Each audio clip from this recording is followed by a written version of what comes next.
Hi, Kristin here. Welcome to my weekly live Q&A I host here on my channel, From Chronic Fatigue to Chronic Abundance. The thumbnail for this video, if you saw it, is me reminding you to wash your hands. As we're in the midst of this pandemic, global coronavirus outbreak, it's important for all of us to do what we can, not only to ensure our safety, but to ensure the safety of hundreds and thousands of people around us and in our lives. If you'll pardon me, I have a cough drop in. I was coughing a lot right before this. And even though this is annoying to talk through, and I know you can notice it, it's better than me coughing. I don't think I have coronavirus. I have no fever. I think it's just something I ate earlier is leaving my throat a little, whatever. But time will tell, who knows? In the meantime, I am self-quarantining or self-isolating. We're really not leaving the apartment, except for the occasional walk outside, because thankfully here in the US in Philadelphia, walking outside is not a bad thing. It's not advised against yet, as long as you maintain your social distance. So we're doing that. And every time we leave, when we get back, we're making sure to really wash our hands well. Hi, Anna. How are things in Germany? I've seen that Germany's had, kind of a serious increase in cases out there lately. What's it like? Here in Philadelphia, the streets are pretty dead. There's very few cars out. There's very few people out on the streets. People are working from home if they can. Only non-essential businesses are allowed to continue running right now. So grocery stores, food, hospitals, some doctors, banks are allowed to be open. But other than that, everyone's just at home. Thankfully, we have a balcony. We have some outdoor space. We can just go stand outside for a few minutes when we want to get some fresh air. Not most people in the city don't have that luxury. Anna, you're advised not to go outside. We don't have that. We don't have that here in Philadelphia yet anyway. They're telling us it's okay to go outside for a walk. It's okay to go outside and get exercise because they've closed the gyms in Philadelphia, and getting exercise is still healthy. It's still good for our immune systems to be out and getting exercise. So they are promoting outdoor exercise as long as we maintain that 6-foot radius around us. Yeah. I mean, Anna, living at your parents with, with your symptoms as severe as they are, you're probably not changing too much in your life right now. You're super prepared. Everybody who is mostly homebound with ME/CFS or severe chronic fatigue, you guys are prepared. You guys have been preparing for this day for a long time. You know exactly what needs to be done, and you're already living it. I'm sorry if that wasn't funny to you. I'm trying to inject some levity into the situation because it is so heavy and serious. And, I myself, I had my own moment of panic on Monday morning. I'd been hearing about this. I'd been following the precautions, but it really hadn't hit home for me until Monday morning. I heard a really serious rumor about how bad things could get for me here locally in Philadelphia. And that caused panic. So I had to work through that. And now I'm back in the place of, yes, this is huge and scary and anxiety inducing. And it's threatening the business I'm just launching. And it's threatening my financial future, my financial well-being and all that. But instead of getting lost in that panic and stress and fear, I feel those things and I acknowledge them.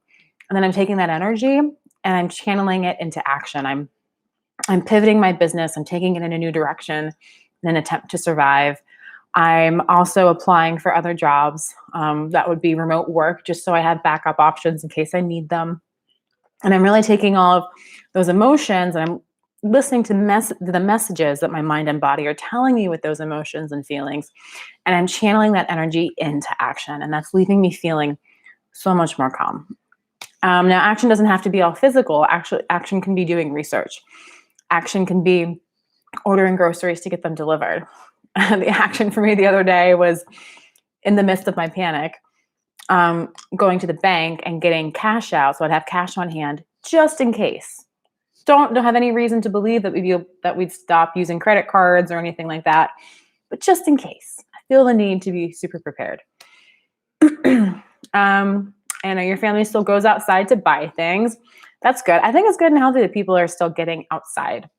We do want to avoid going into stores except when necessary, because it's not just about avoiding infecting ourselves, it's about avoiding being someone who passes the disease on, because there are going to be people who die from this. And we don't want to be partially responsible. We don't want to be in that chain of transmissions that leads to someone catching this who is immunocompromised, who is older, who is less able to fight this off successfully. Like, we want to break that chain and make sure we limit the spread of this as much as possible. Oh no, Anna, I'm sorry to hear your boyfriend couldn't get bread and milk. I mean, that's what was happening. People are panic buying groceries, so much so that the stores' shelves are empty. And people who got there late, people who didn't understand the severity of this, people who didn't have the cash at the time, who got to the grocery stores later finding there isn't food to buy. Now, at least here in the US, they are prioritizing the shipments of food to make sure that people still have things to eat and people can go back to the store as this continues to happen. And here in Philadelphia, the big grocery stores have been sold out of many, many things. What's weird to me, though, is that the small corner stores, the little tiny stores that stock some fresh fruit and vegetables, they stock a lot of non-perishable goods, they sell beer and wine, they're pretty well stocked. They have a lot of food in their inventory. So I've been relying on the small stores even more than I've been relying on the big stores here locally. I don't know what it's like in your city or where you live, but if the big stores are out, it's worth checking in on those little tiny corner stores.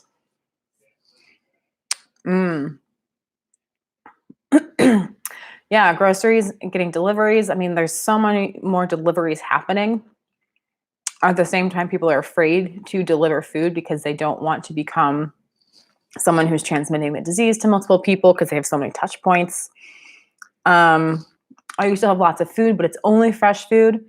Not a bad thing to have to rely on fresh food a little bit more for a while. Yeah, it doesn't seem like this is going to get to the point where food supplies are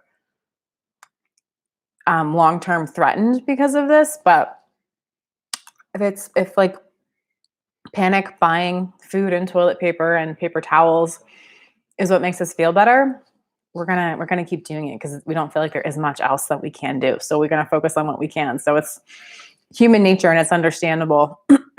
One problem that's happened here locally, this is a little high, is there are nonprofits who specialize in providing food to those who can't provide food for themselves, either financially or physically. And they have tons of food to give out, but they're struggling because all of their volunteers are canceling on them. The volunteers are afraid of showing up to these big warehouses and sorting food into boxes because they don't know who else is going to be there. They don't know the sanitation protocols in place.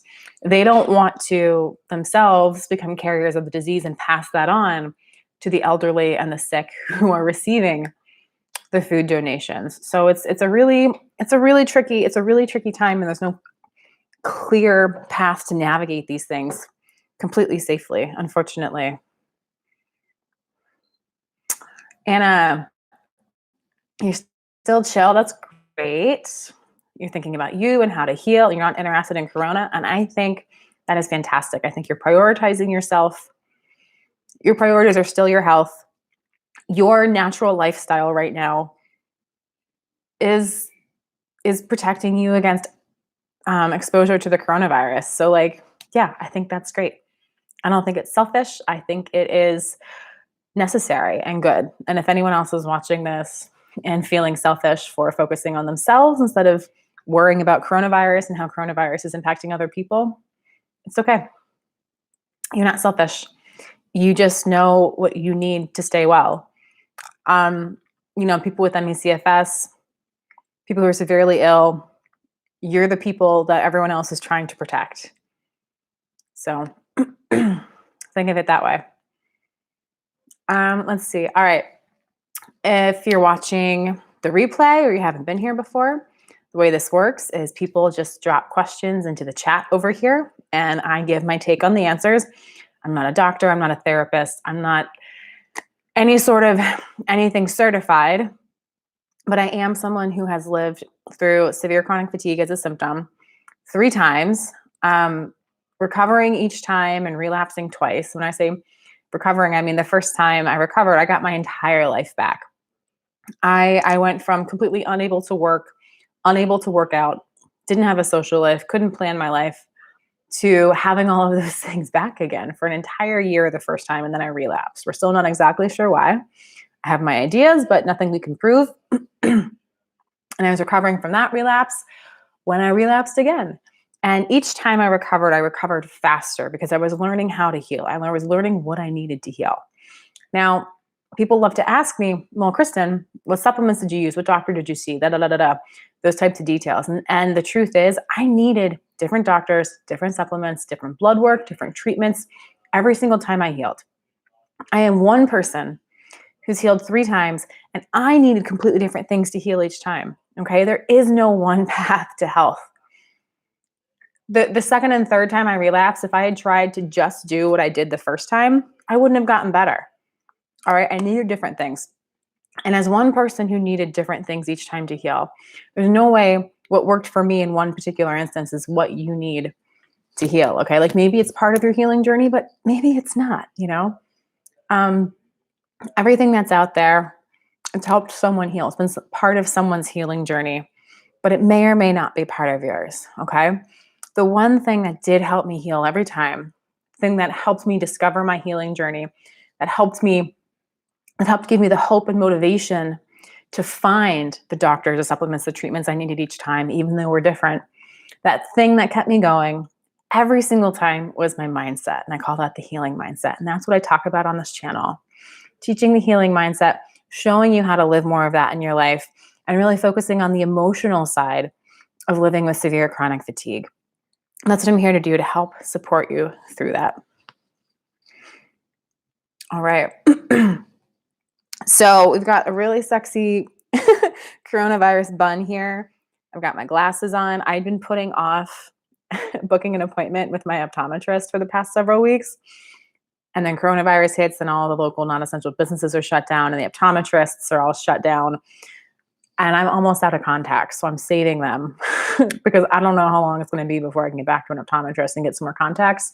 So I'm going to be in glasses a lot over the coming months, depending on how long the quarantine lasts here. And it could be months. It could be until June or July or August. I think our own president said this could go until July or August, and he tends to downplay things that are going wrong. So who knows? All right, we got light attendance today.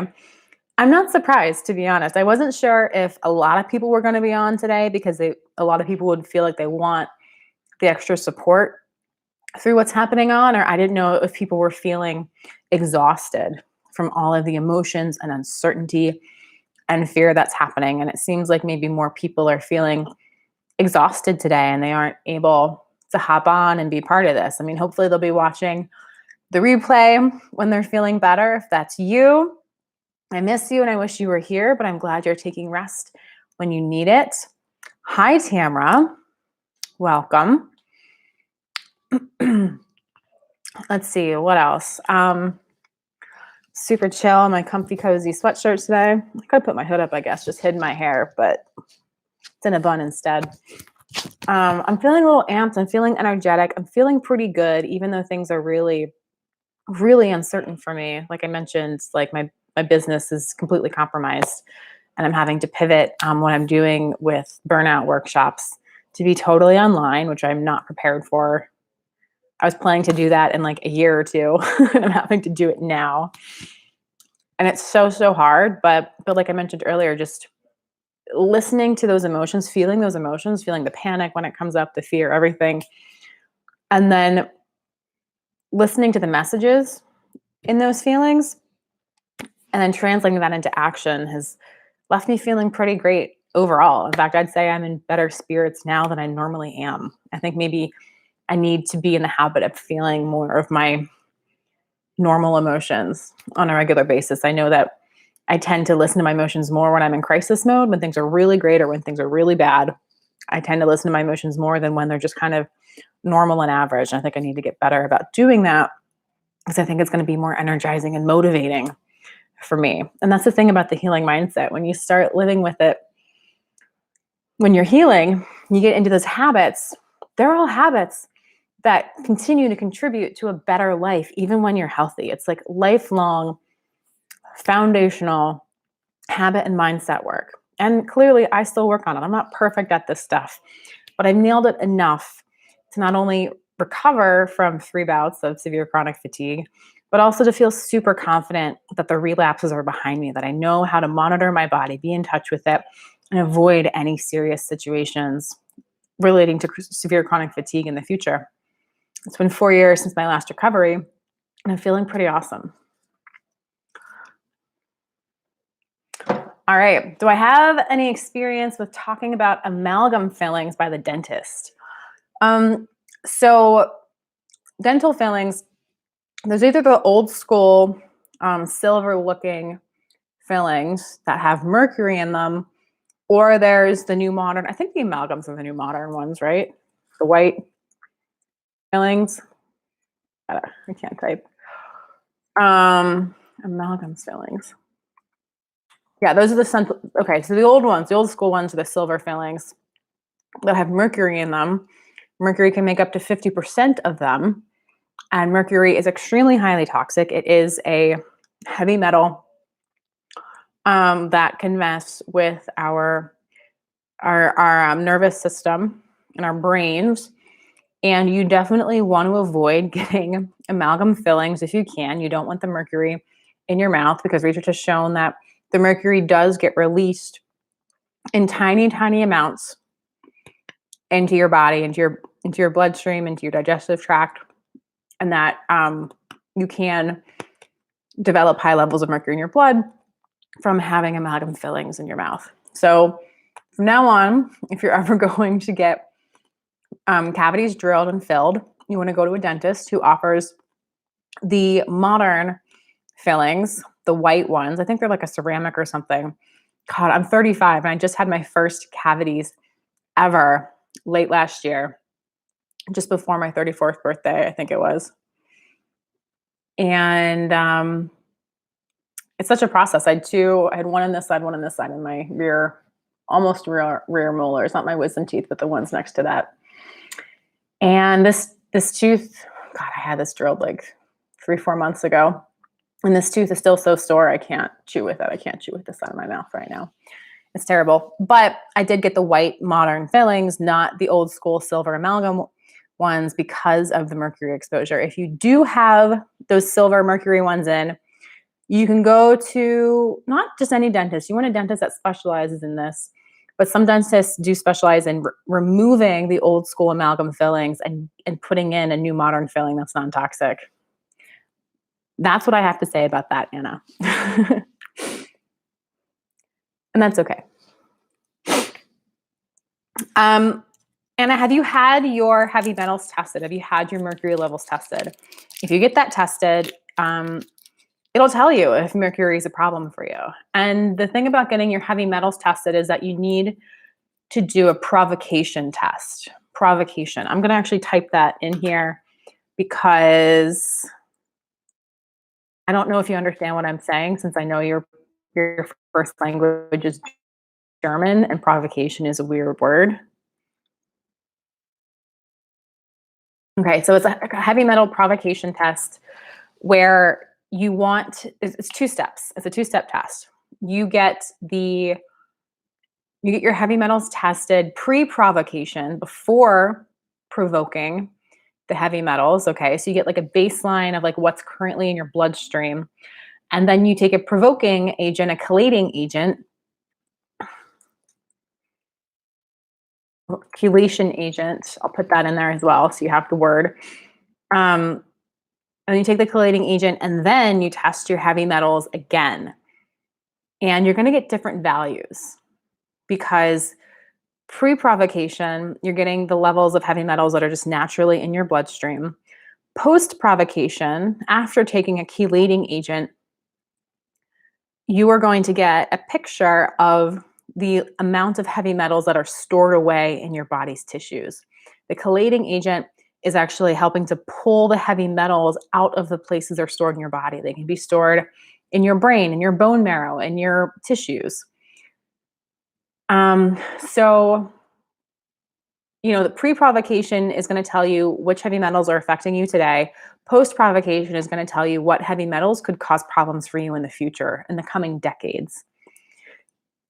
So for me, when we did my heavy metals test, we did pre-provocation. My levels weren't super alarming. They weren't terrible. It looked like my heavy metals weren't contributing to my severe fatigue at the time.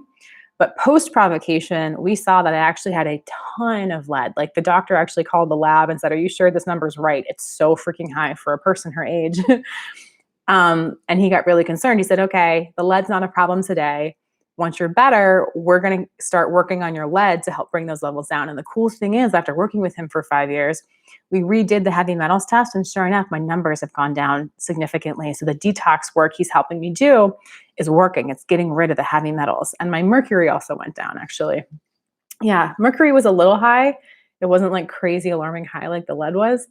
But I can't say I feel better as a result of that, because it's just getting rid of the stuff that's stored away, not really the stuff that's in my bloodstream, which was pretty low.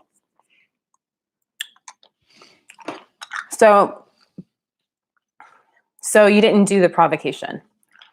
Okay. Yeah, you'll want to test. I mean, like, it's good to know what's affecting you today, but I would say that next time you do heavy metals, I would ask for both. All right. Okay, Tamara, you have 2 questions in here. I'm going to answer your second question since it's on this topic, and then I'll come back to your previous question.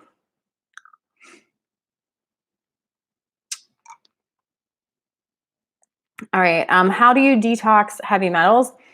It's not a cut and dry answer. It's actually a pretty involved and intricate process because the exact mix of heavy metals differs in our body, because the amounts of heavy metals that comes out from provocation, from taking chelating agents, differs. So with that caveat, the basic process for detoxing heavy metals is get tested and understand where your heavy metal numbers are today, pre and post provocation. Get that test done. You start taking chelating agents to pull that stuff out of your body. And 3, extremely, extremely important, you cannot miss this third step. And this is the third step that's really, really hard to do without the guidance of a doctor or someone else knowledgeable. Is 3, you have to be supporting your body and actually getting rid of this stuff. Like the chelating agent gets it into your bloodstream.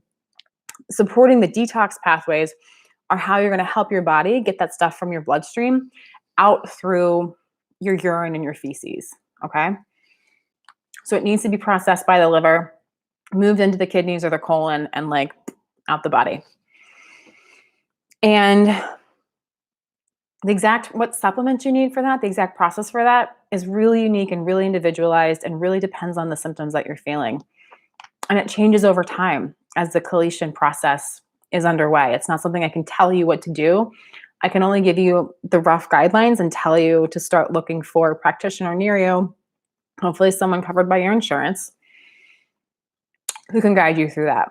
My own doctor here in Plymouth Meeting, just outside Philadelphia, has used not only my heavy metal test, but also a ton of other blood work to track my toxicity. And he's used his extensive knowledge to help support my body through that detox process over the years. And it does take years. Like heavy metal detox is not something you can do in a week, especially depending on your levels. If your levels are super high like mine were, it is a multi-year process and you have to be committed to that. Starting and stopping a month here, a month there isn't really going to make a difference in your heavy metals, and you're just going to end up wasting your money and your time. So like you've really got to choose when to commit to it and then stick to it. Okay, so step 1, heavy metal, pre and post provocation. Step 2,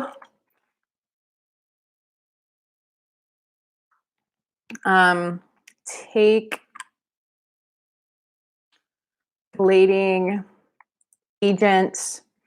There are multiple. And like what you have to detox is going to determine which ones you take and in what quantities. And what I'm going to put under supervision, your doctor, another practitioner, functional medicine doctor, whoever. And step 3, support body's detox pathways. All right. All 3 of those are crucial to detox heavy metals.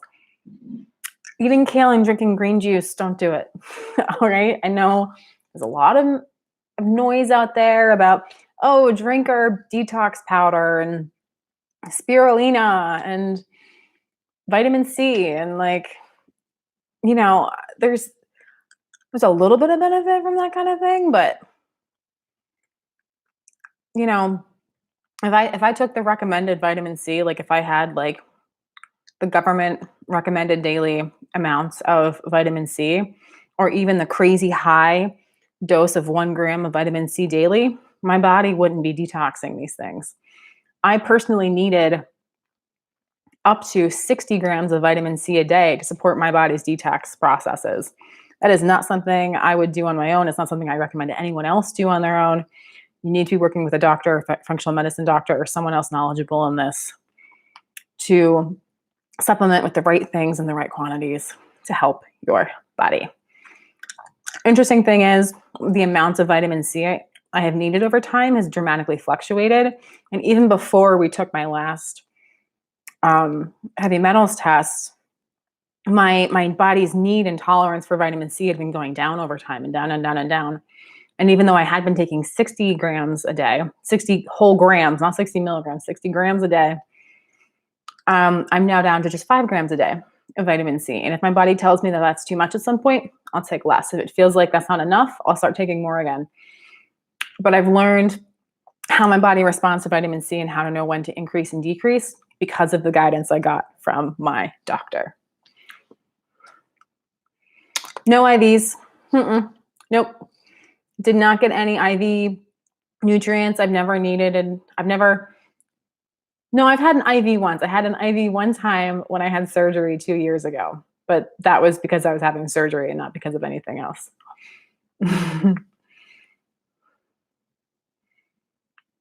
There's a lot of information on how to detox heavy metals online. And I personally didn't need a lot of what you see online. I would go to a doctor, go to a functional medicine doctor. They know what's up. Okay. And there's not one way to do this. Like different doctors are going to have different programs, different plans for this. And that's okay. Find the person you want to work with, who listens to you, who doesn't minimize you, who you have a good rapport with, who you talk well with. Someone who's affordable for you, and commit to them. Yay. Yeah. And obviously I'm going to hope that heavy metals aren't an issue for you because they do take so long to take care of. But we'll see. It'd be great if you let us know what those results are like. All right. Okay, so Tamara's previous question, jumping back up. When you say feeling emotions, how do you do that exactly? Just tracking the body. So feeling emotions is something that has become really hard, isn't it? Feeling feelings, feeling emotions, it's something we're born to do. It's something all mammals do continuously throughout their lives, except humans. We've gotten really bad at connecting to our bodies and feeling things inside. We become very, very mind focused. We think, we focus on our thoughts, we're processing information all of the time while ignoring what's happening. We really seem to feel like in order to work and be productive and live modern lives, it all needs to be up here. And what happens down here is just an annoyance that we have to maintain, like it's a pet or something. Like, oh, we just got to keep my body fed and exercised and watered, and I got to pay attention to it sometimes, but whatever. But infants, we come out of our mothers as infants doing nothing but feeling. There's nothing to think about when you're an infant or a toddler. It's pure feeling. It's pure attunement with our bodies. And all we're doing as little tiny babies is learning what different feelings means. We can learn to communicate how we're feeling and what's going on, and we can learn what it feels like to need to pee versus need to poop. And we can start to control those bodily sensations, and we can learn to go to the bathroom on a toilet instead of in a diaper. We want our toddlers and infants to know what they're feeling so they can communicate them to us so we can do something about it. And then we grow up and we throw all that out the window and just become like beings of our brains. So I had stopped feeling my emotions and most sensations in my body. Like I could still feel pain and I would feel cramps every now and then or whatever, but like real like emotional stuff or like real like signal like message type stuff from my body to me, I like built up a wall around all that. I didn't think it mattered. I didn't care. I was so mental, so like brain focused that there was everything I should be doing and should be working on and should be caring about. But that's all I did. And I ignored everything else. I didn't care what I wanted. I didn't care what I desired.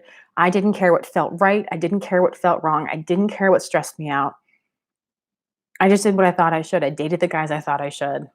I worked the job I thought I should. I made the money I thought I should. I did the workouts I thought I should. I ate the way I thought I should. And I was miserable. And even after I had found the first set of like treatments of like supplements and blood work that I needed to heal the first time, I was taking all the right things, but the impact they were making on my body was like this. Like it was so tiny and so slow, and it was so infuriating after several years of being so severely ill and finally finding what I needed by working with the right people to have my recovery be so tiny and so slow. Like WTF is going on, right? And luckily I was working with a health coach at the time who was really the right person for me to work with because she herself had recovered from all of these things. So she knew. She was there for me, with me. And she helped me realize that like, yeah, I was doing all the physical things perfectly. Did all the right blood work, taking all the right supplements, executing the plan perfectly. But it was only working this much. And she showed me that maybe there was more to do internally. Maybe I needed to work on my internal self in order to fully heal. Not that this was in my brain, not that this was in her head, not that this is in your head, but learning to acknowledge the intimate, deep connection between our emotions and our soul and our physical bodies.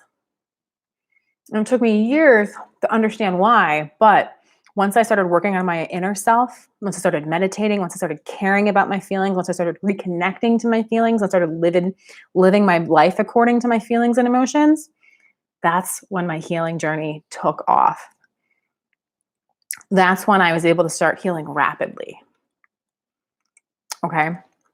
And the reason for this is because of stress. When we're not feeling our emotions and we're ignoring our emotions and we don't live our life according to our emotions ever, it creates stress in the body. Because every feeling, every emotion is a message from our body saying, I need something. I need connection. I need help. I need support. I need water. I need out of this environment. I need something, right? So when you're ignoring those, your body's needs are going unmet. And that is inherently very stressful and destabilizing to the mind and the body. So once I started caring about those things, I alleviated the stress that was creating. And the way the body works, there's multiple nervous systems. One of the nervous systems is our stress response, is our fight or flight response in the body. And there's just literally different like nerves for these different nervous systems. And when the stress nervous system is activated, the sympathetic nervous system, our immune system is downregulated. Our healing capabilities are downregulated. Our serotonin and dopamine are downregulated, meaning we can't feel good when we're stressed because our body literally refuses to produce enough of the serotonin and dopamine that we need. It jacks up our inflammation. because it's like preparing to help the body heal from any physical, like blunt trauma that happens. And it starts cannibalizing the body's nutrients for fuel for our muscles, okay? So we are inherently driving ourselves into nutrient deficiencies.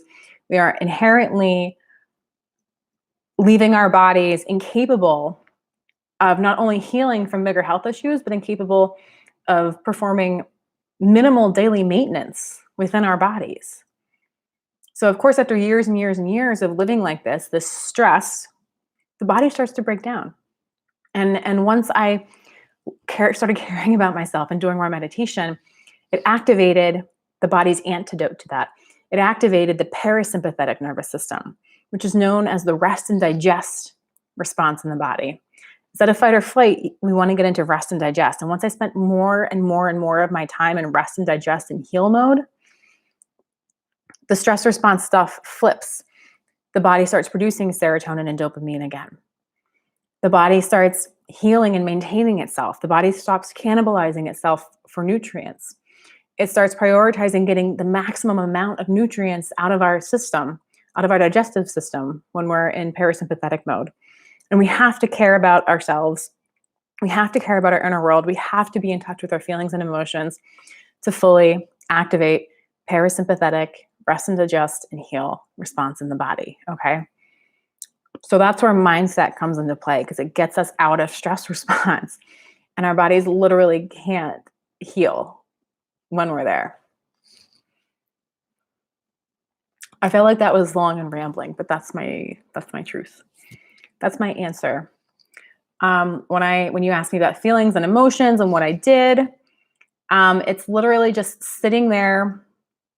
And even though it's terrifying and uncomfortable and scary to feel all these things after not feeling them for so long, it's completely worth the pain. It's completely worth the work of just learning to allow these things to exist, because they're there. They want to be felt. All right, let me see if there's more questions. Yes, Tamara. Healing means being more in the body than in the mind. That is absolutely true. That is absolutely crucial. All right, Raf. What if feeling or emotions make the emotions anger or anxiety attacks or trauma worse because it can feel that way? Hi, Lisa. How are you down in Florida? Florida doesn't seem like it's really getting too many cases yet. All right, so Raf, what if feeling it makes emotions, anger or anxiety attacks or trauma worse? So that's where we need to learn how to feel big, heavy emotions like anger and anxiety and fear and all that without getting stuck in them. We don't want to spiral down in them. We don't want to wallow in them.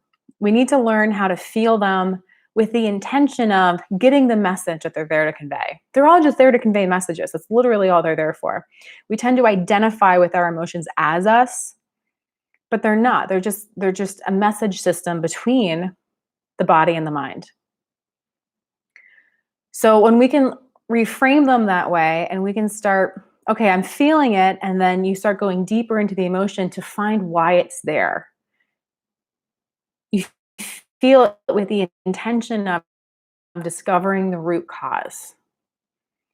And when we can frame it that way and we can discover that root cause, we can then start to say, okay, this is what my body really needs right now. I'm feeling anxiety, I'm feeling angry, I'm feeling this, but my body actually needs something else.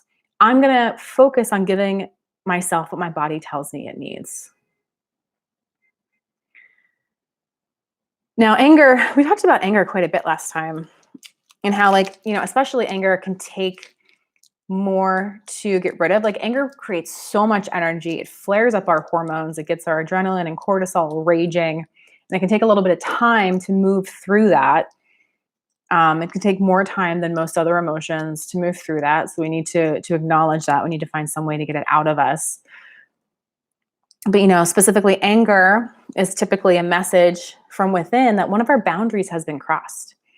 Someone has done something that is fundamentally not okay for us. They've crossed some sort of Social boundary, like they disrespected us. Maybe they have crossed some sort of physical boundary, like they hit us. Maybe they have crossed some sort of boundary, like Raf, like you said last time. They contributed to one of your energy crashes, which has compromised your health further. That's a huge boundary to have crossed. And of course, you're going to feel some anger in that. But dwelling on the anger isn't going to get you anywhere. It's just going to waste your energy. And you have, when our energy is compromised already, the last thing we want to do is waste an ounce of it. So it's about getting into that mode of feeling and then kind of asking, okay, I feel this, why? And just continuing to ask why. As you get answers, you're going to move deeper into the emotion until you get to a root cause for this anger. And you're like, okay, what do I really need? I'm angry because this person caused me to crash. What do I really need? What do I need? What do I really need? Oh, what I really need is to make sure that no one in my life ever has enough power to compromise my health in this way again. And you can know that you've hit your root cause when you find that need and you state that need to yourself, and you just feel your muscles release. You feel the tension dissipate is when you know that you've hit a truth. And this takes practice. You're not going to do this once and be great at it forever. Like, you've got to be willing to feel this anger and get lost in it sometimes. And every time it comes up, to commit to trying to find that root cause until you start to have breakthroughs with that. And the more you practice it, the better you're going to get at it. It does take time. It does take effort. You're not going to be great at it the first time you do it. But if you keep working at it, it'll start making more sense. And if it doesn't, let's talk about it here.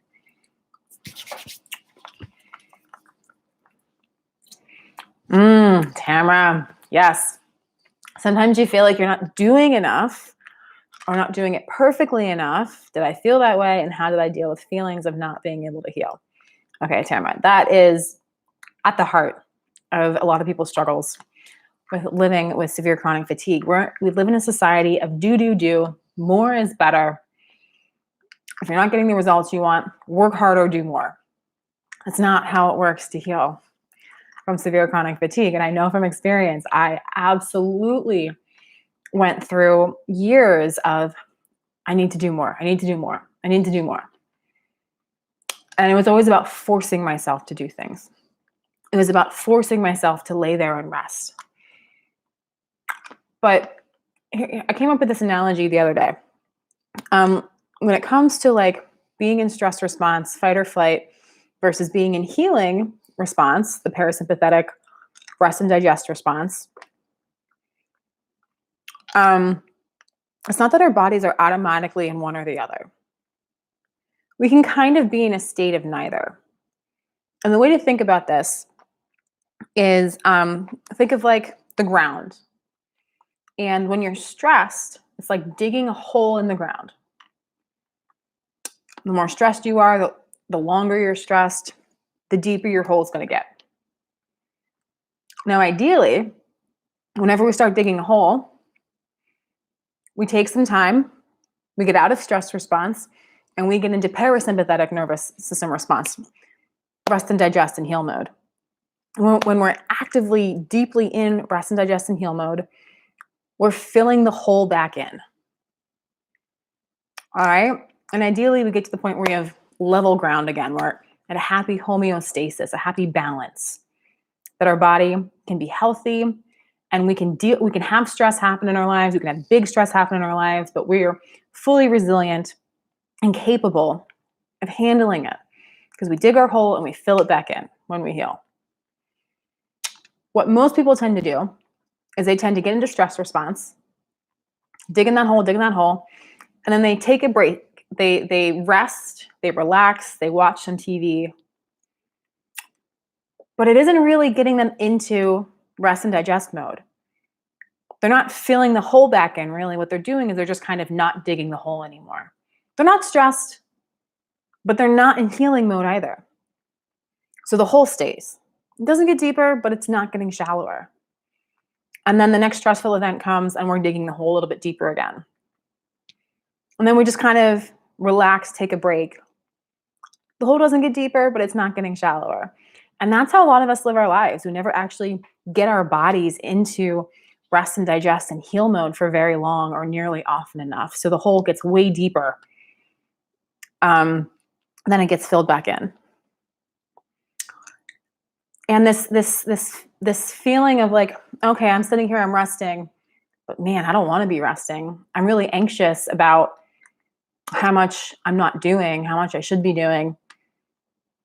It's kind of that place. It's like, okay, physically you're resting, which is good. It's what your body needs. But the anxiety, that low level anxiety that's always there, means you're not actually recovering from anything. You're just not digging the hole deeper. If that makes sense. I'm liking that analogy, but you guys tell me if that analogy resonates with you. So the really healing activity is to learn how to lay back and rest and eliminate that low-level anxiety of, I should be doing more. I should be, blah, blah, blah, blah, blah, blah, the noise, all right? We need to get rid of that mental noise. Anna seems to do a great, great job of this. Anna, if you have any tips, feel free to share them. So it's about the mindset work to quiet that anxiety, to quiet that chatter, so we can learn how to physically rest and also mentally and emotionally rest at the same time. Because when all of those parts of us are resting at the same time, that's when we can really get into parasympathetic dominance and really begin the body healing.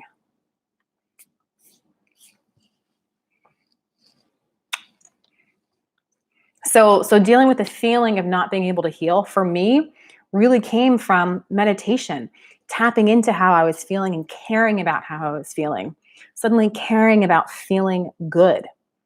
Okay? We can know we're in parasympathetic dominance when we physically feel good, when we emotionally feel good. It doesn't mean we're going to have all of our energy back, but it means our body's producing endorphins and serotonin and dopamine and oxytocin. And those good feelings are a sign that our body's healing and recovering. It's why it's so important to find things you enjoy, find things you look forward to doing. Because feeling good is a crucial part of healing.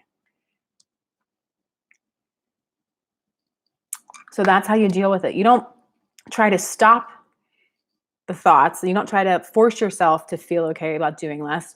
You fall back into this beautiful surrender of, oh, I'm here to feel good.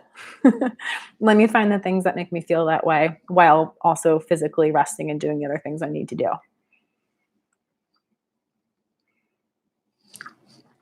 Let's see.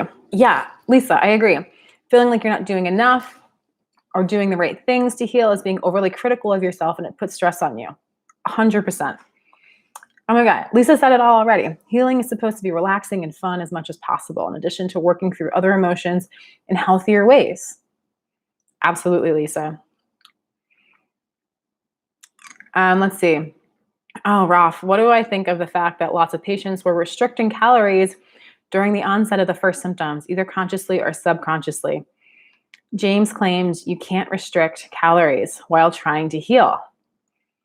And he ate between 3,000 to 5,000 calories during recovery. Okay, Ralph, this is a great point. I'm really glad you brought this up because it's something that can be hard to talk about because of our pervasive diet culture. I wouldn't recommend eating 3,000 to 5,000 calories a day while you're healing. You definitely want to get a ton of good nutrition in, but it doesn't take 3,000 calories to do it. Calorie restriction and that diet mentality of calorie restriction, aka the subconscious calorie restriction you were talking about, is absolutely harmful to our health and our well-being. Physically, mentally, and emotionally, dieting and diet culture is severely harmful. And it contributes to, I believe it contributes to a lot of people's health issues. I'm not saying it causes a lot of them, but I think it absolutely contributes to someone's susceptibility to illness. And I think it contributes to the speed with which someone becomes ill. And I think it contributes to how long it takes someone to get better. Even if you're in a restrict binge cycle, even if you're getting in more calories than you need, even if you are in a period of weight gain, if you're gaining weight because you are first restricting and then binging, that's not healthy and is extremely detrimental to your body's health. You need to be in a state of peace and calmness and allowance with your food. Just like we're talking about, like healing is supposed to be about feeling good and finding those things that make you feel good. You need to do the same with your diet. Diet inherently doesn't feel good because it's inherently based in restriction and deprivation. This would be a whole other talk. I'd have to like prepare like a 1-hour talk on this one because it's such a big topic. But I agree with the premise that calorie restriction is part of the problem, contributes to the problem, and that we need to learn to release restriction in a healthy way. The problem is, this is so tricky. This is why it requires so much background info and like so much time to talk about and work through, because for the average person who's used to dieting and restricting their calories, restricting their intake, when you tell them, okay, stop restricting, what happens is they suddenly have strong urges to eat all of the ice creams and Snickers bars in the world. They're inherently going to go binge on crap because now it's allowed. They're not restricting anymore. And the hard part is that is normal and needs to be okay for a while. But eating all of the ice cream and Snickers bars triggers that restriction brain again, triggers that fear of weight gain and being unhealthy and all that stuff, and can get people back into a restrictive cycle.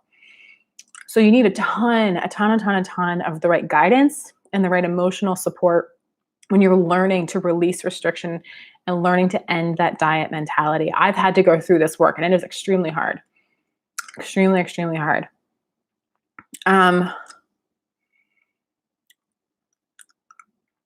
The beauty, though, is that when you truly fall into releasing restriction and releasing judgment of what you're eating and releasing judgment and expectations of what your body looks like, and you do this for long enough, the cravings for all the crap start to dissipate once your body truly trusts that it can have anything it wants at any time.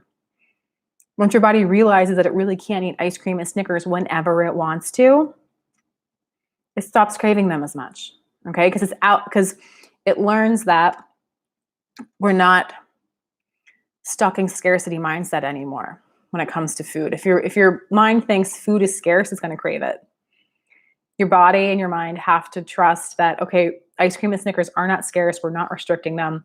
We are freely allowing them. And after a period of over-consuming, the body balances out. And the beautiful thing is, with the right guidance and support, the body begins to crave healthier fruits and vegetables, things that keep your blood sugar stable, after you establish abundance mindset with food, with all foods. That being said, I did heal without getting out of diet mentality. I didn't get out of diet and restriction mentality until after I healed 3 times. I 1,000,000% believe that my diet mentality and my restrictive and binge eating behaviors contributed to my illness, prolonged the duration of it, and made it harder for me to heal. 1,000,000% agree with that and believe that for myself. So while I healed without getting out of diet mentality, I think it would have been a lot easier for me. And I may not have even relapsed if I had been out of diet mentality the first time.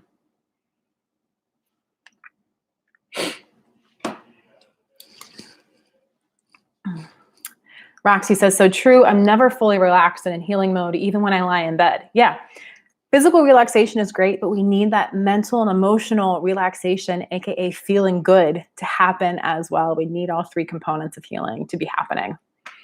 Okay, Tamara likes the dirt analogy.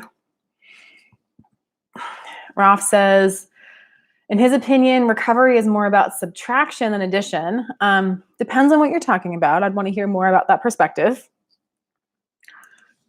I see what you're saying, Ralph. So today you had a lot of quiet moments with no stimulation, not even podcasts, and you felt like you needed the introspection. So you subtracted the typical things we use to occupy ourselves. You removed the screens.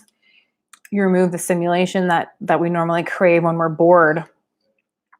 Yeah, and I totally agree with that kind of subtraction. I would say that while it's about subtracting stimuli that aren't helpful to you. Recovery is also about adding in more, I guess, like you said, more introspection, more connection to, awareness of, and care for our inner worlds. Way more of that. Tamara says that's her problem, forcing herself to be in rest and digest. You still struggle with surrender. That's the thing. You can't force your way into rest and digest. If you're forcing, you're still in the stress response, at least a little bit.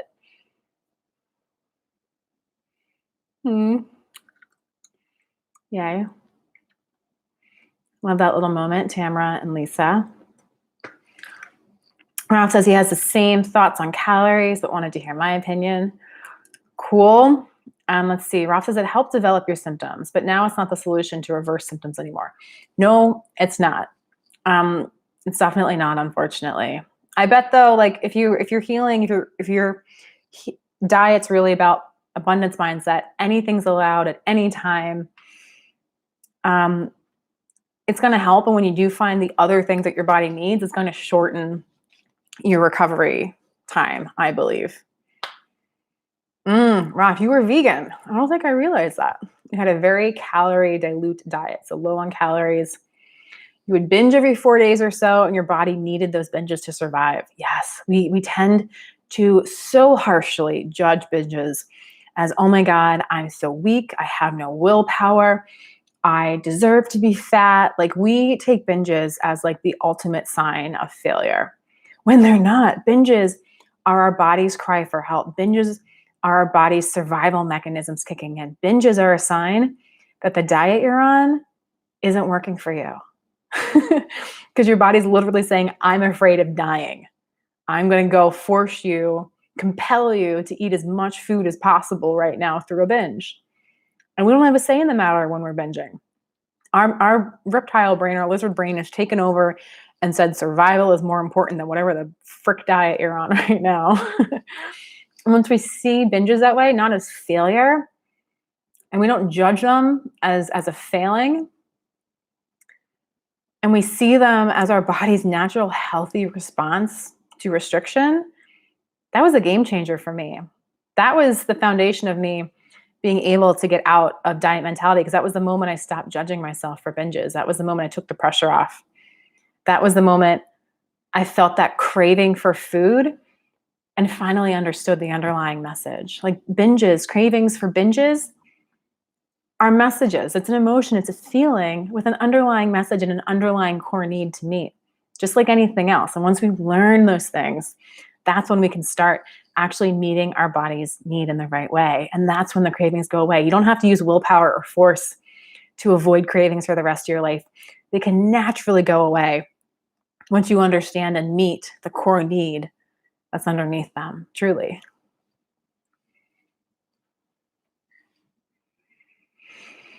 Oh, man. Oh, Ralph, I'm so sorry to hear that contributed to your first crash. Being bedridden was a wake-up call.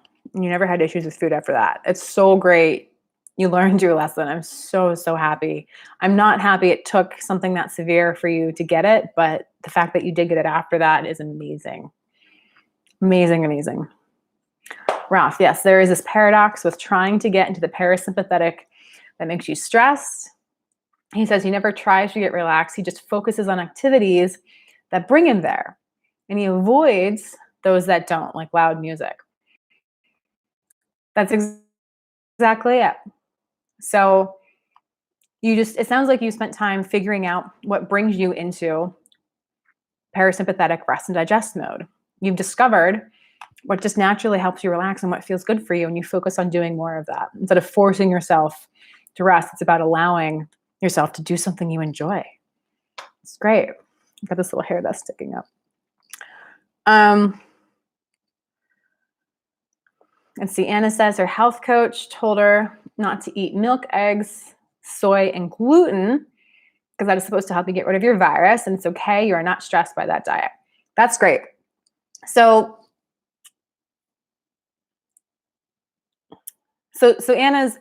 Anna makes a really, really great point. That's totally valid. And, if there are things that we shouldn't be eating for our health,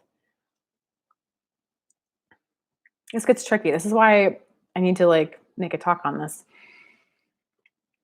If we have a food allergy, if we have a food intolerance, if there is a food that is directly contributing to debilitating health issues, yeah, we absolutely need to not eat that. That's not a diet in the conventional sense. Like when I say diet, 99% of people on diets are doing it to lose weight. It's just real. Anna's not on her diet to lose weight. She's not on her diet depriving herself of things or judging them as like inherently morally bad.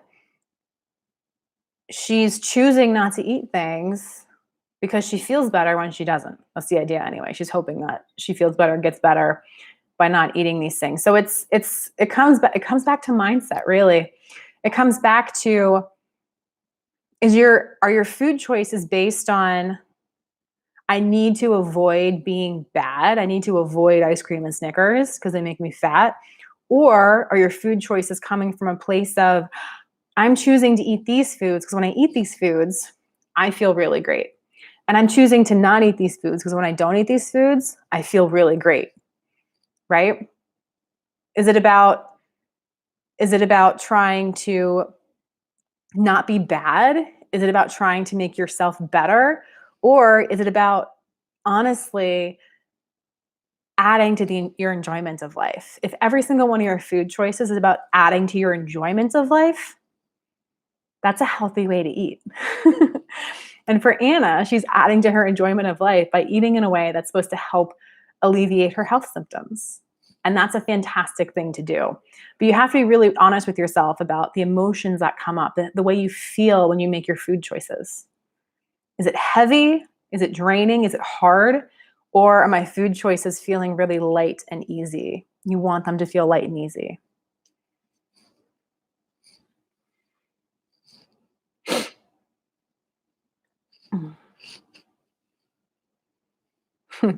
Okay, so now we're talking about medical medium.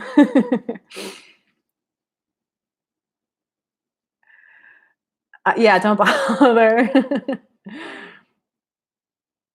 Tamara says for her, the medical medium diet ultimately created feelings of guilt by eating bad food, like when she would eat bad foods. Yeah, that's not healthy or sustainable for anybody. All right, so quick brief on medical medium for anyone who doesn't know. Medical medium is what his name implies. He's a guy who says that he channels a spirit. He channels a dead person and he gets medical information from this spirit. And then he writes books about it. He writes books about the information that a spirit has given him. And I've said this before, for me, that source of information is not good enough. A ghost talking through a human, that's not where I'm going to get my healing advice from. Maybe that is good for you. Maybe that does work for you. It does work for some people. It doesn't work for me. It's up to you to validate your sources of information and where you take advice from.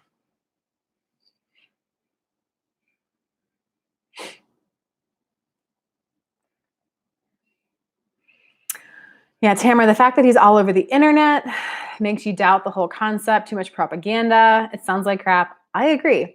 But there are people like Anna's talked about before on here where like her brother is really into the medical medium and the medical medium diet, and he follows it and he says it makes such a big difference for him, and he was being really pushy for a while, trying to push it on her, and she really wasn't okay with that because it didn't work for her. So we talked about some ways that she could kind of say no to her brother and stay true to what she feels is working for her instead of feeling like she's forced into eating away just because her brother wants her to do it.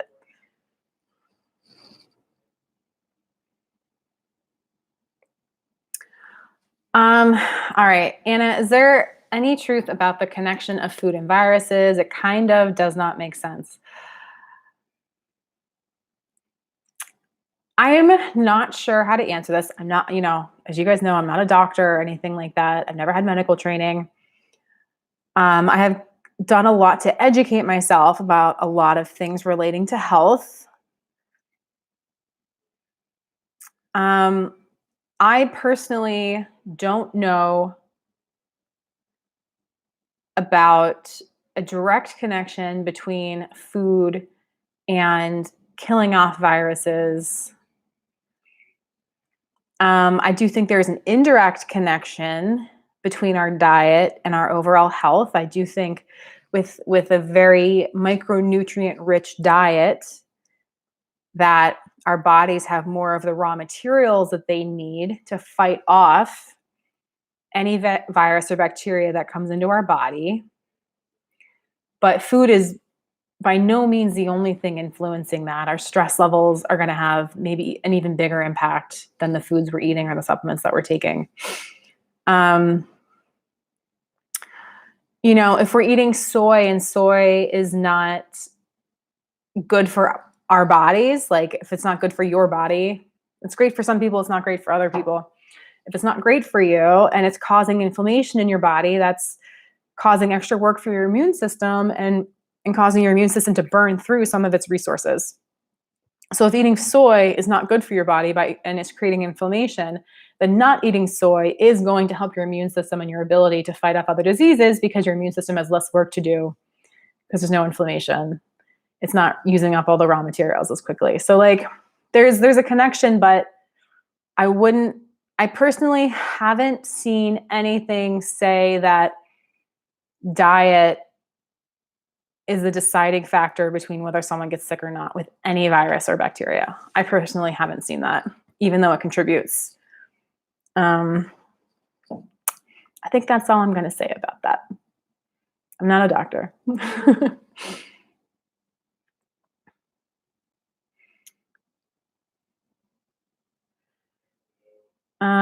Let's see. All right. Anna agrees the trigger virus is not what's keeping her ill at this point. So he listens to dead people, but being marketing oriented is what makes you suspicious. What personally makes me suspicious is that he listens to dead people. I personally don't believe that the dead speak to us clearly enough for us to get actionable advice from it, but that's my life experience. Other people believe differently. Oh, goodness. What do I think?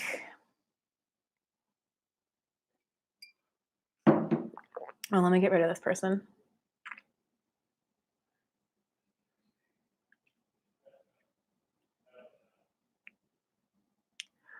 I do need to get someone to moderate, but I don't know who's going to moderate.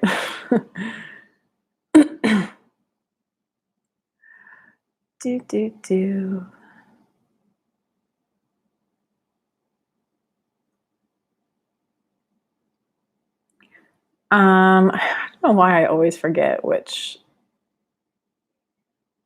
Oh, it's hide. It's hide. Okay. I need to hide. He's hidden. All right, Ralph asks, what do I think about people who think posture is a contributing factor or even cause? So having your skeleton out of alignment can lead to health issues. You can get pinched nerves. You can cause blood flow to be compromised to certain parts of your body. There are a couple people now who have discovered that their ME/CFS, their diagnosed ME/CFS, was completely alleviated when they had a special surgery that fused some of the vertebrae and kept their cranium in a specific place. For some people, what had been happening was the muscles that hold their skull up had weakened somehow. It's hard to say whether the weakening of those muscles was the cause of their ME/CFS or something that happened during their CFS. But they found that once they had the special surgery that locked the skull up and prevented those muscles from impacting the positioning of the skull, it completely alleviated their ME/CFS, literally from extremely ill, bedridden to fully functional human beings once again, just because of the position of their skull. So I'm considering that part of posture, even though it's not necessarily a controllable part of posture. So, and when their skull was not perfectly in alignment and the muscles were weakened, we're talking millimeters difference here. It wasn't like a visibly noticeable difference in the position of their skull. It was millimeters. So I include that as an example that our skeletons being off by millimeters can cause incredibly severe health issues in some cases. If one of my hand bones is off by a couple millimeters, I don't think it's going to give me MACFS, and fixing that isn't going to cure MACFS, but it would cause other issues. So,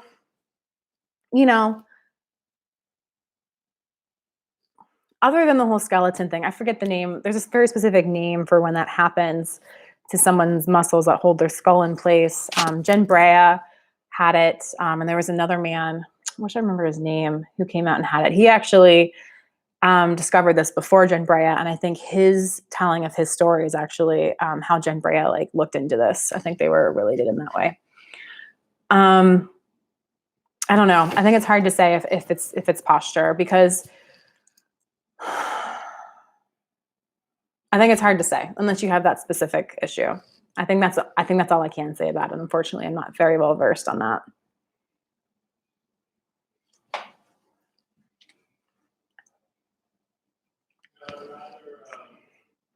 All right, Tamara says, there's a reason why people can eat whatever they want and still don't have any chronic illness. I believe the nervous system plays a more important role than good or bad food. Tamara, I personally agree with you after my own experiences with health and an eating disorder and learning how to get over the diet restriction mentality. I completely agree with you. Lisa says, basically eat whatever you want as long as it doesn't make you feel bad. Eat lots of fruit and veggies and good fat meats and drink lots of water to stay healthy as possible. Yeah, it's about being reasonable and following what feels good for your body. Now, if you are, I'm going to say this again, if you are in a diet mentality, like a negative, heavy diet mentality, and you're dieting for weight loss and your food choices feel heavy and they take a lot of effort, it's going to be hard to listen to your body, because when you first release restriction, when you first start allowing your body to eat whatever it wants, your systems are really out of balance and really out of whack. And it's going to take quite a bit of time, maybe weeks or even months, of craving probably lots of bad stuff, and that bad stuff making you feel really good. But that's because it's kind of it's that release. It's that relief in the release of restriction. And given enough time, your body will regulate. Your body will start to say, oh man, that ice cream actually doesn't make me feel that good. I'm craving a salad. I want some healthy fats. I'm going to go eat some avocado toast or whatever. So it's if you're in that diet mentality place, it's a process to get to the place where you can follow your body's intuition and eat healthy. It is possible you can get there, but again, you want the right guidance and support to get there. So if you're in a diet place and you try to eat what feels good and what feels good is crap, I don't want you to beat yourself up over that. I don't want you to feel bad or feel negative or feel like you're doing it wrong. It's completely natural. I want you to know that.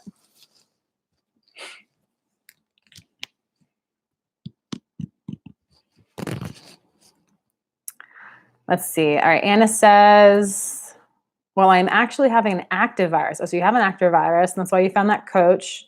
And she says, viruses are eating the eggs. And that sounded crazy to me. Anna, I agree with you.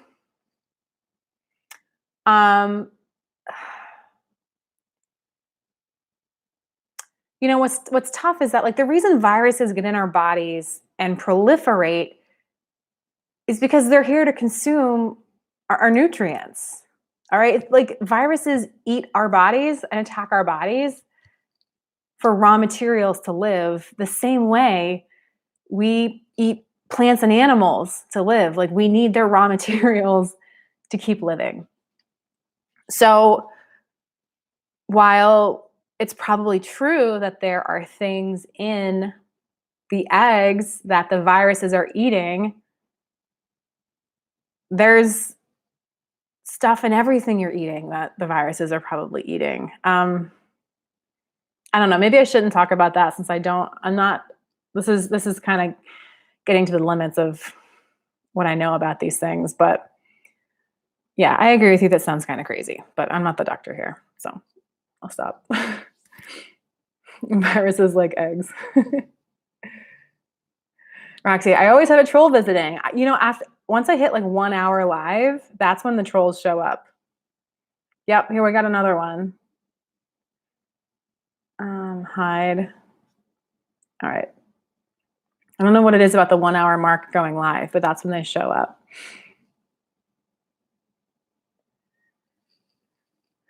Food and EBV. Lisa, are you saying Epstein-Barr virus? Is that what you're referring to? Yeah, Ralph, I don't think so. I don't think that's why he asked that. You can usually tell by the name and the picture.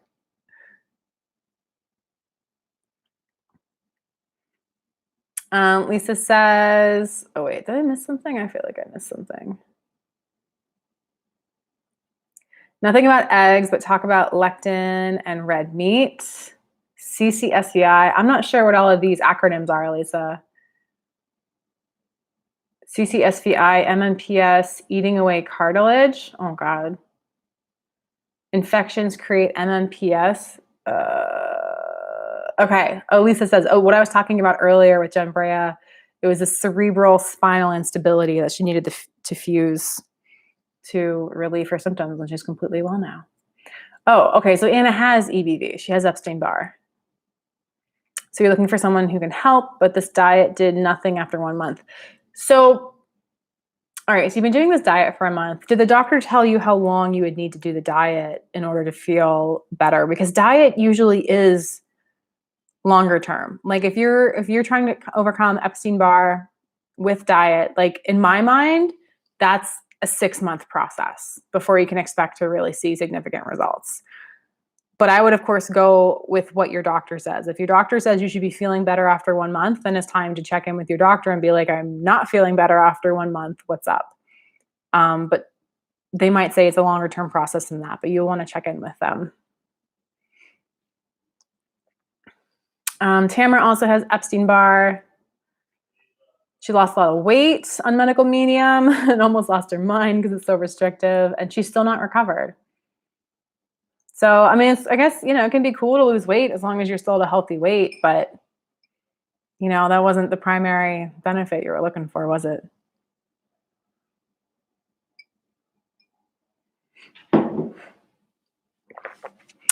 Raf, so you've heard stories on forums. There was an active member. I'm assuming you mean an active member who had severe chronic fatigue or ME/CFS, and they got pneumonia from a virus and they healed after that. How's that possible? And you've heard more stories like that. There are stories out there like that, and no one exactly knows why, but it's not unprecedented. And it's not just ME/CFS or severe chronic fatigue. There are cases of people healing from all sorts of serious health issues spontaneously after something major has happened to them. There are stories of people miraculously healing from autoimmune conditions after having, an unrelated surgery.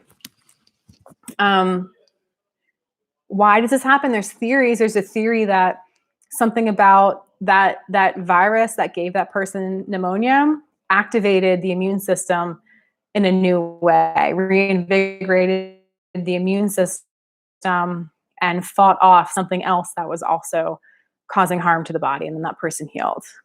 There's the idea that there was some other system in the body that was malfunctioning, and something about that illness triggered some other system in the body to behave differently, and that ultimately helped that person overcome that illness. It can also be that when you're going through severe health issues, it can trigger you to emotionally and mentally relate to your life in a different way. And as we talked about earlier, working on your inner world, caring about your inner world more, listening to those feelings and emotions and living your life according to them can really make us heal. And there's maybe some sort of mental emotional thing that happened when they were going through that triggered a massive change in their body. Like I said, those are all just theories and ideas. It happens. Modern medicine doesn't really know why. I mean, there are plenty, I would say there's way more people with ME/CFS and severe chronic fatigue who have gotten a virus or a bacteria while being ill and they don't get better. Like, you don't want to hope to get a virus because the odds of it miraculously fixing you are extremely slim. It doesn't happen very often.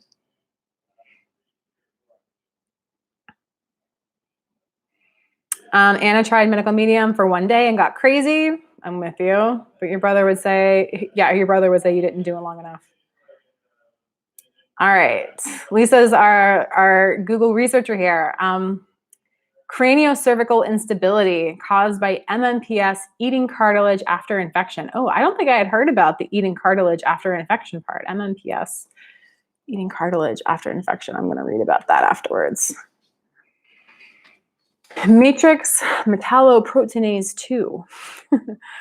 I don't know what that is, but that's what MMPS stands for.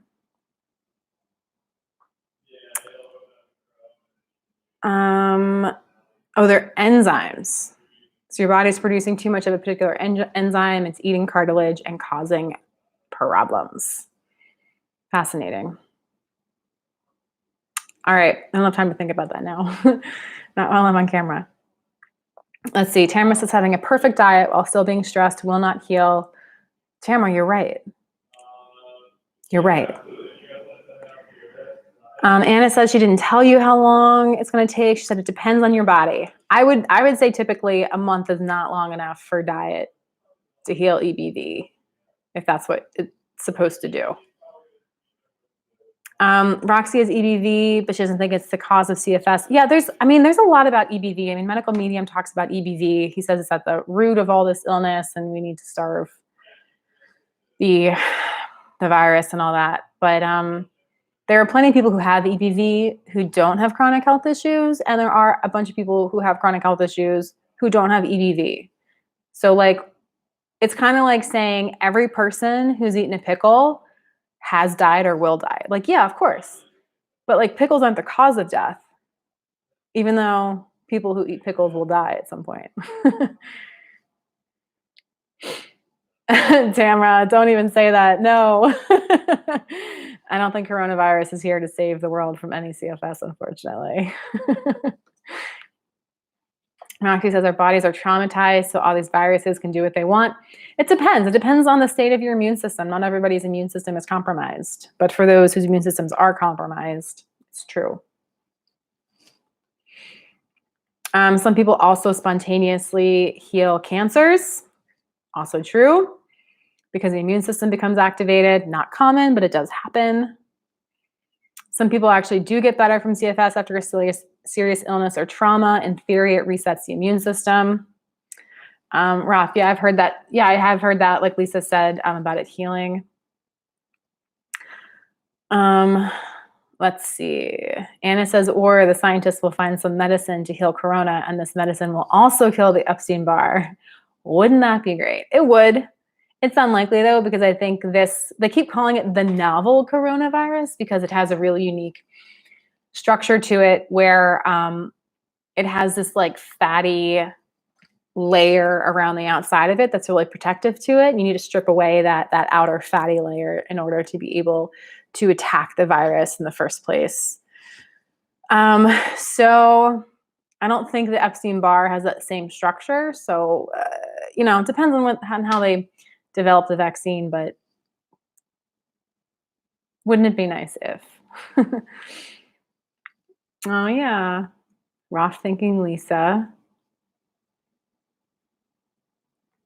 Let's see, Tamara says she hasn't been sick since she had CFS, no cold, no fever for years. You wonder why and if the nervous system is a reason. If you haven't been sick since you had CFS, one thing that could be happening, I'm not saying this is happening, I'm just mentioning this as a possibility. One thing I've read is that if you never get sick, it could mean that your immune system is amazing and fantastic. It could also mean the opposite. It could mean that your immune system is so low and so compromised that you are getting infected with viruses and bacteria, but your immune system is not mounting the defenses. Most of what we experience as sickness, coughing, mucus, fever, runny nose, sneezing, are not directly caused by the virus. They're caused by our immune system's reaction to the virus. They're our body's defense against the virus that we feel. So if we're not feeling anything, sometimes the viruses are just getting into our system and just wreaking havoc for a long time before our body mitigates them, which is why we don't feel sick. So might be worth going to a doctor and just asking about that.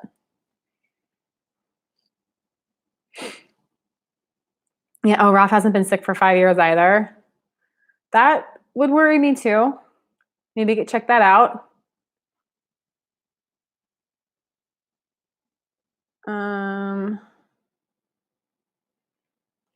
Anna says she thinks for some people there is a correlation between EBV and CFS. She gets like 6 times per month. Oh my God, that's all the time. And it started like that. You get sick really often. And then after 8 months, you get CFS. That's really interesting. So for you, it could be immune related. Yep, EBV is not the cause of CFS for everybody, and most people don't feel the symptoms. So,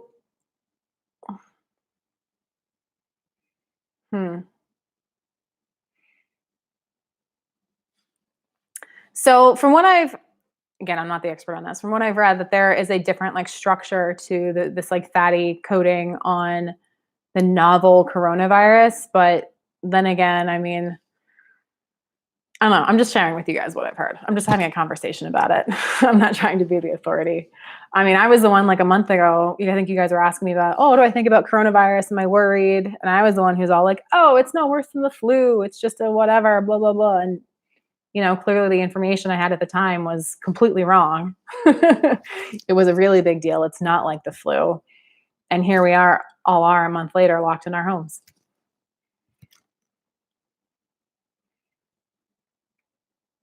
Raph likes to believe his immunity is amazing. It could be. Like, we don't know. You guys should start giving blood. That would be a really easy way for you to make some money while you have limited energy. Might even be able to get them to come to you in your home. Do blood draws at home. Anna will buy your blood. You guys already have your first customer. All right, we're at an hour and a half. I'm getting to the limit of my speaking abilities. My throat is getting a little tired. This is a great conversation today. Thank you all so much for showing up. I know it's a hard, crazy, stressful time that can be extra draining on us. So the fact that you came up and we have our little conversations going today is just, I think, the best thing in the world. So thank you. A reminder that there is the private Facebook group where we can connect more often. I will post in there about once a week. It's really more of a place for you guys to post and share and connect with each other, as well as if you have questions for me. I'm there. And you're welcome, Tamara. One thing I want to mention here, just for the people on this call and anyone who watches the replay, I have decided, after many, many requests, I have decided to open up my schedule for 1 hour one-on-ones with you guys about life with severe chronic fatigue. Again, I'm not a doctor. I'm not a therapist. I can't diagnose. I can't prescribe anything. I can't really tell you what to do. But if you had things you don't want to talk about on here, or if you wanted 1 hour of committed one-on-one time with me, you can now book that. And I am doing that on a pay what you can basis. I am not charging a certain amount. I'm not telling you what you should be giving me as a fee. It is entirely going to be what value you feel you get out of this one-on-one with me. And I will give you guys the link for that here.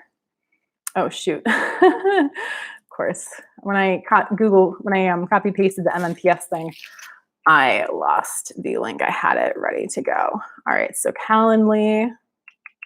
There it is. Here's the link. I'm going to paste it in the YouTube. There you go.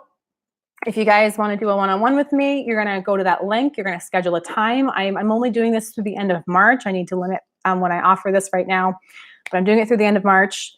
And after you set up your appointment, you book your time with me, I'll reach out to you via email, and I will send you a link where you can pay what it's worth to you. And that'll be it. And then we'll have our 1 hour session.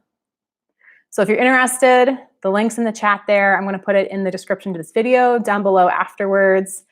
And no matter what, hope to see you in the Facebook group. And I'm looking forward to seeing you guys here next Thursday, 1 p.m. Eastern. As always, sending you so much love and health. Stay well, stay safe.